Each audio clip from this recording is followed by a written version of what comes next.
This lecture is an introduction to motivational interviewing and MI-CBT.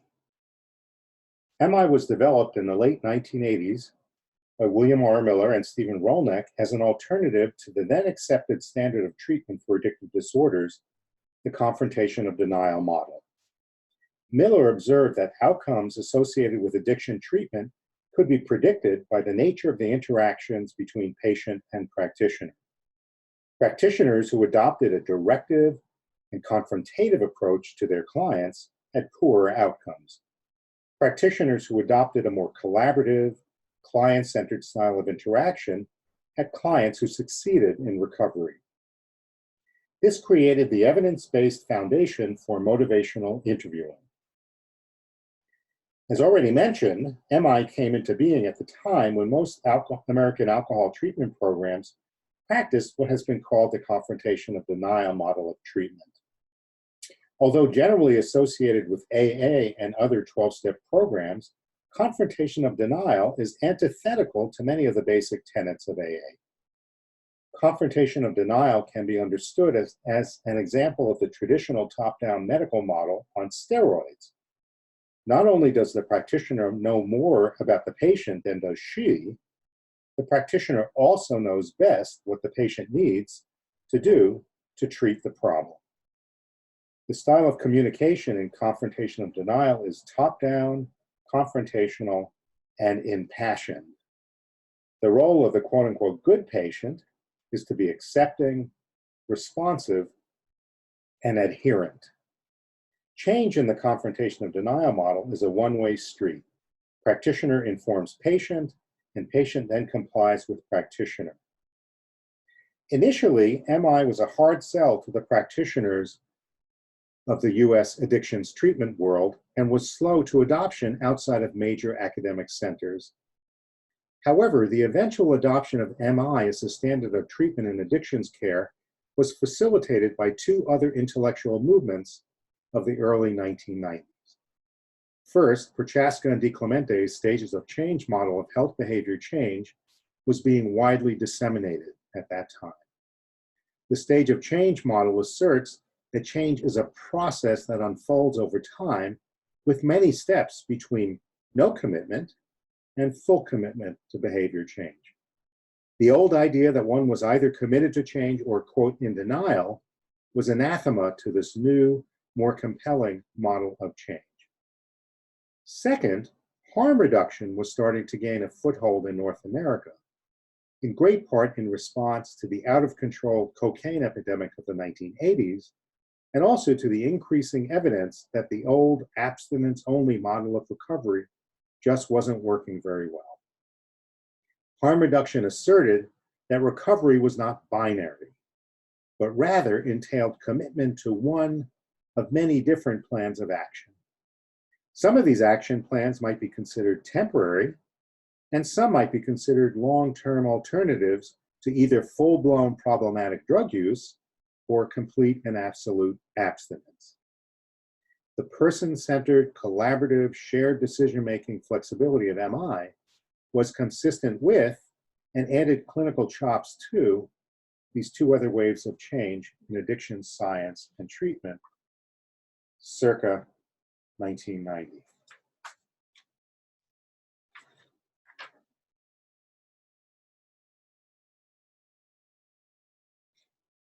MI in medical practice. By the mid-1990s, MI had expanded beyond addictions treatment into the worlds of medicine, social services, and the criminal justice system, in great part due to the work of Stephen Rolnick, PhD, a South African clinical psychologist teaching and practicing in Wales, UK. The expansion of MI into the world of general and specialist medicine is particularly informative with regard to MI-CBT. Physicians in the early 1990s started attending grand rounds wherein Dr. Rolnick and his colleagues presented the MI approach to addictions treatment. Their ears often perked up because they heard in the stories of addicted patients something very similar to their day-to-day experiences with medical patients. As practitioners, They had all sorts of good information to convey to patients about their diagnoses, the cause of their problems, and the options for treatment. However, all too often, they found that their patients were not interested in hearing this information or in engaging in conversations about change. Furthermore, for those who did commit to change, persistence over time was infrequent. These docs discovered that the principles and practices of MI could help them both open the ears of their patients, i.e. increase their interest in and motivation to change, and also facilitate a firmer commitment to persisting with change over time. These two challenges, opening ears and increasing treatment adherence, are two of the biggest challenges to the effective implementation of evidence-based CBT in clinical practice. The goal of MI-CBT is to increase the robustness of targeted evidence-based approaches to change. In the same way that medical practitioners found that, for example, cardiac patients are more likely to initiate and stick with cardiac rehabilitation if treatment is prefaced by, quote, a bit of MI, and if the MI style of interaction endures through treatment, so it is with CBT. With regard to the MI pre-treatment conversations, the prototypic CBT manual pays woefully little attention to the necessity of engagement and motivational enhancement. Typically, there's a brief first chapter on building rapport and motivation, which basically asserts that, quote, one must build rapport and motivation for the following treatment to be effective. In all areas of health behavior change, the key determinant of successful treatment is patient motivation, and the engendering and maintaining of motivation is one of the greatest challenges facing the health behavior change practitioner. MI-CBT asserts that this complex set of tasks requires more than a few perfunctory pages in the front of a CBT treatment manual. Words matter. Motivational interviewing elicits good words. Early on, it became apparent that the technique of MI was grounded in much more than the patient-centered relationship. It was grounded in the science of psycholinguistics. Motivational interviewing attends to speech acts. MI elicits good words. Miller first observed this in his analysis of treatment outcomes in the 1980s.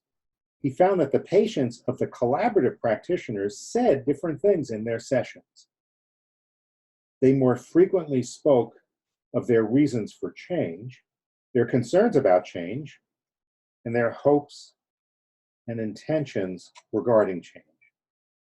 Within the context of a collaborative, shared decision-making relationship, patients more frequently uttered what we have come to call change talk. This psycholinguistic hypothesis that change is preceded by change talk is supported by many areas of theory and research, including Ryan and Deasy's self-determination theory of motivation, the theory of human intentionality first presented by Fritz Heider in the mid-20th century, and then brought forth into the 21st century by Bertrand Malle's folk theory of intentionality, and in speech act theory, the powerful conjoining of philosophies of language and action developed by the great UC Berkeley philosopher John Searle. With regard to Searle's work, speech act theory informs us that words indicate intentionality.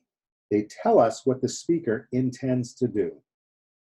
Words matter because they reflect the speaker's beliefs, desires, goals, and intentions. Uttering these words increases the probability of commitment, either to change or to the status quo. MI seeks to elicit change talk, utterances of intention to change. MI also seeks to minimize sustained talk, utterances of intention to remain the same. MI is most appropriate in situations wherein there is a clearly preferred behavior change outcome. This is the situation in addictions treatment, general and specialist healthcare, and most other human services, which is why MI has gained so much traction in these fields. The person-centered and psycholinguistic features of MI are now labeled the relational and technical components of MI, respectively. Motivational interviewing, a directive, client-centered conversation to strengthen a person's own motivation for and commitment to change. This classic definition of MI reflects these two components of MI. Successful behavior change occurs in the context of a collaborative, patient-centered relationship. This is necessary, but insufficient for change. When one layers the psycholinguistic component of MI atop the collaborative relationship, one engenders change. Within the context of a person-centered relationship, the MI practitioner directs the conversation towards the elicitation and elaboration of change talk, thereby increasing the motivations towards and commitment to health behavior change.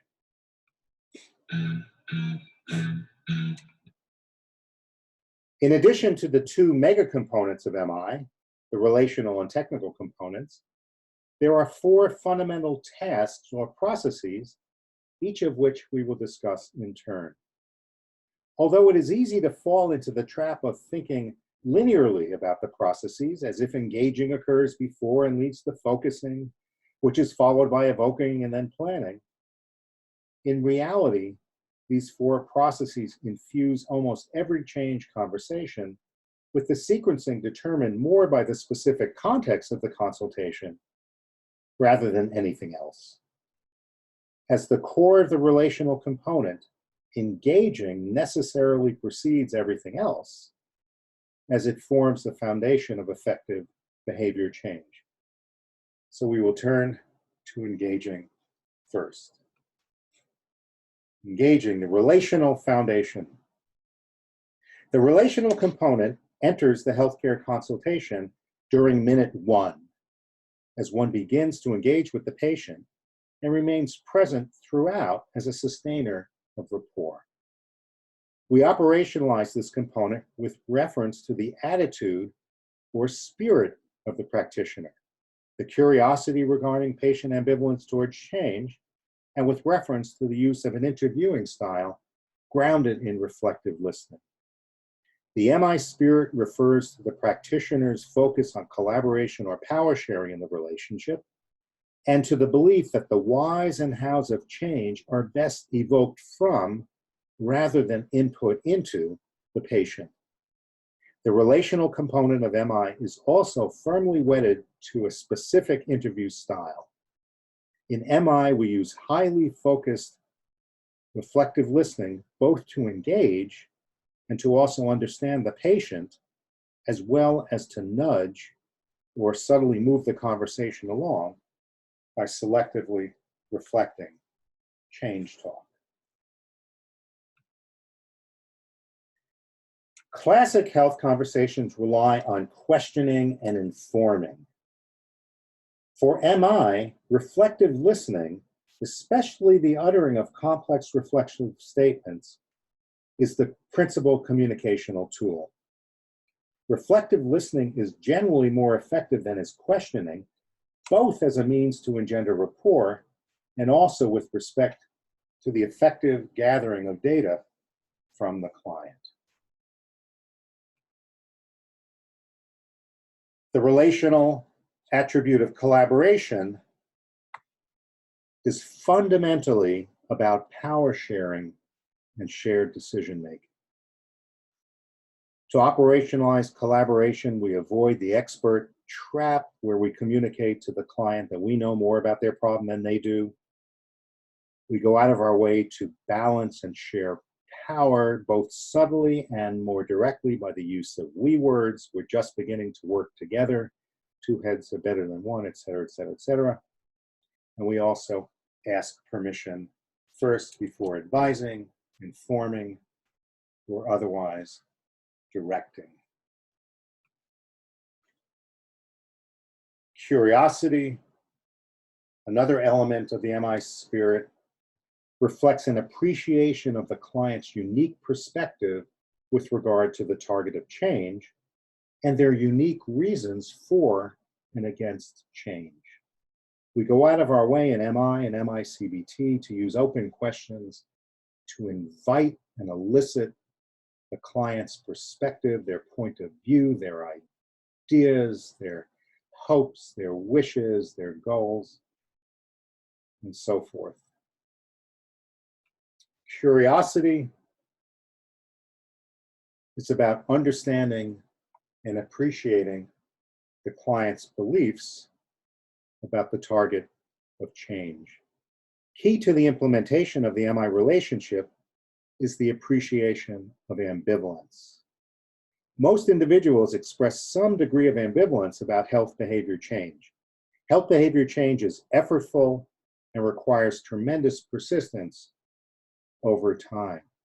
The outcomes are often uncertain. They are based more on probabilities than they are on certainties.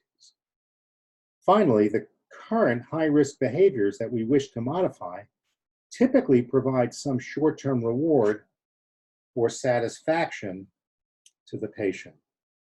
For all of these reasons, ambivalence is omnipresent in practitioner-client conversations about change.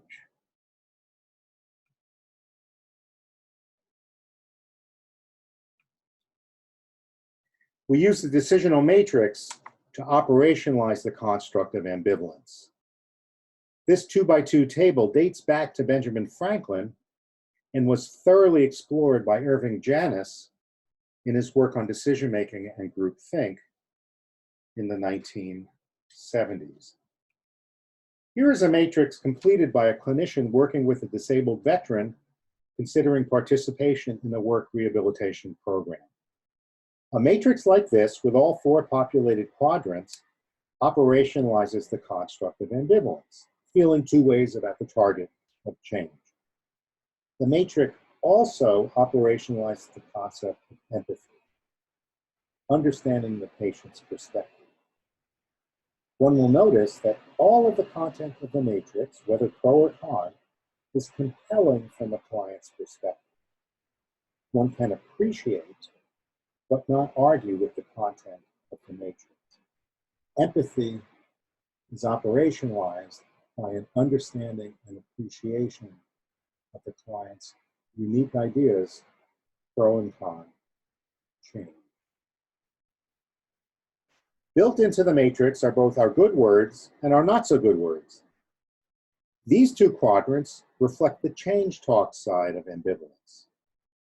I've got problems, life will be better. When uttered by the patient, they are potent predictors of increased motivation towards change. Here's the other side of the argument, sustained talk. I like my life, your plan stinks. The pros of staying the same and the downside of change contain the client's arguments against change and form the basis for their commitment to the status quo.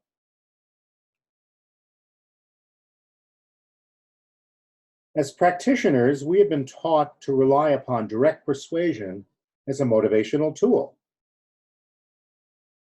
Consequently, we often default to voicing the change side of the change, no change argument. There are problems, life will be better. When uttered in conversations with ambivalent patients, this often triggers what sounds like a high school debate. We, the practitioners, argue for change, and the ambivalent client argues for staying the same. This is how ambivalence works. If one individual in a two-person conversation supports one side of the ambivalence, the other individual defends the other side. When this wrestling match occurs in healthcare conversations, we call it falling into the righting reflex, and it often sounds like this. You must change. I don't want to change. You'll be better off. Things aren't half bad. You can do it. No, I can't. You don't do it, you're going to die. Uncle Fred's 89 and healthy as he can be. The writing reflex creates both relational and technical problems in MI-CBT. Relationally, it undermines rapport. Technically, it really matters who says what. Self-perception theory informs us that, as humans, we remember the sound of our own voice more than we remember what is told to us. Furthermore, our utterances serve as the foundation for our beliefs. So if I am in a conversation with my physician and she is promoting change, quote, you should, you ought, you must, you can, and I am arguing for the other side of the issue, I don't need to, I can't do it, I won't, I will remember the sound of my own voice, I will remember what I have said, and these utterances will reinforce my commitment to sustaining my unhealthy behavior. I remember my own words, and if my own words are sustained talk, my motivation and commitment moves in that direction. So we must appreciate the limits of direct persuasion. One can safely take the change talk side of the conversation with clients who are highly motivated to change and perhaps just in need of a little push. For those more typical clients who are more ambivalent about change, direct persuasion triggers a wrestling match, the result of which is invariably counterproductive. This is so important that we identify a behavioral cue with regard to direct persuasion. Behavioral cue. Avoid direct persuasion when talking with an ambivalent patient. Encourage the client to express the change talk side of the argument. So how does one avoid falling into the writing reflex or the taking sides trap? What are the alternatives to direct persuasion? First, when you have the urge to persuade your client, just say no to yourself. Leave this position open for the client. Ask a curious question that elicits problem identification or concern. Why would you be concerned about not wearing seatbelts? Second, express an appreciation for the tension of ambivalence. Third, when conversing with the client who is highly resistant to change, sometimes the inviting of a conversation about staying the same serves as a productive icebreaker.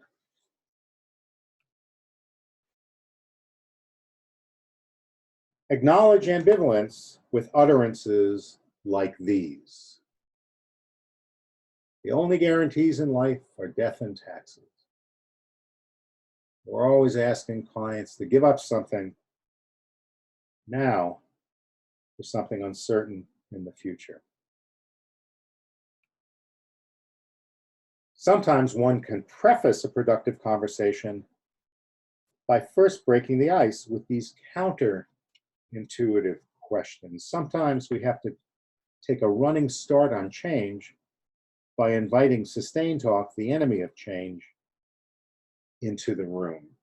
This is particularly important with folks who are very low in their initial readiness for change.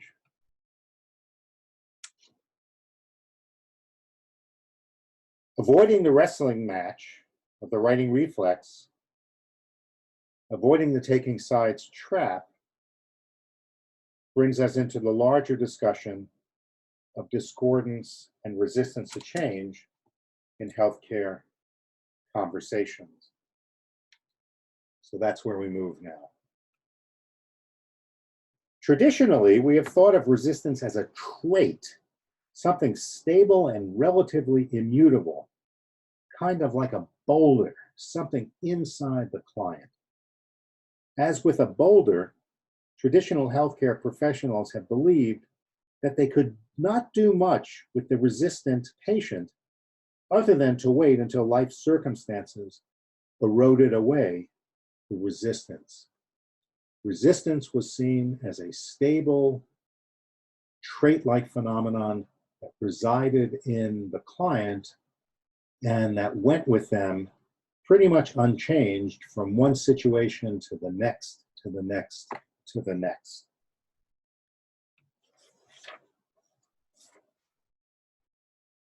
Although everybody enters the consultation room with some relatively stable beliefs about change, pro or con, much of what we have labeled as resistance in the past is better understood as discordance, as a difference of opinion between patient and practitioner.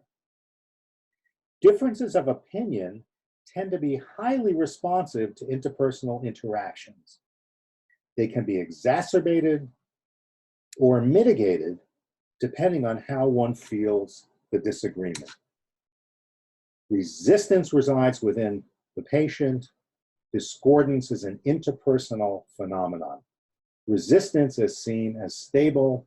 Discordance is understood as temporary and open to change.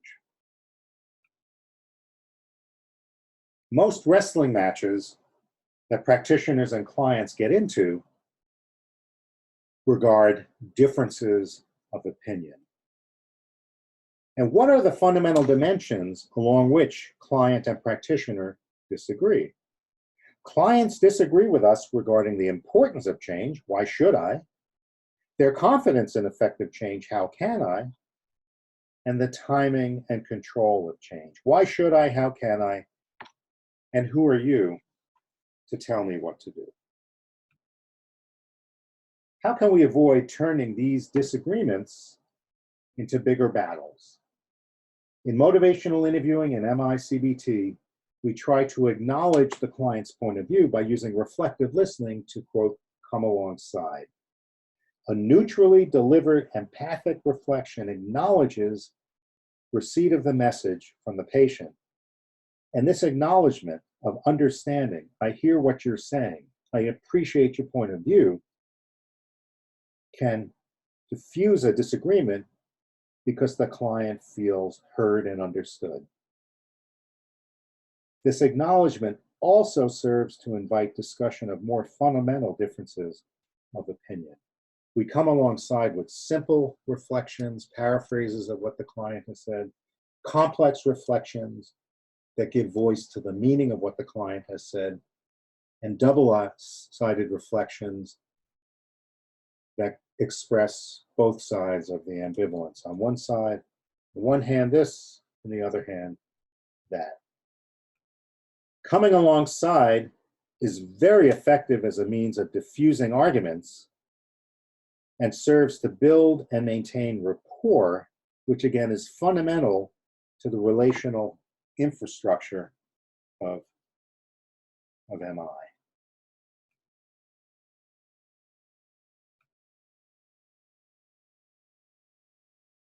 Again, we have a behavioral cue to identify this as an exceptionally important point of MI and MI-CBT as follows. When the client utters a statement of discordance, before you do anything else, respond with a reflective statement that demonstrates understanding. We'll take a break at this point in this lecture and continue with video part 2.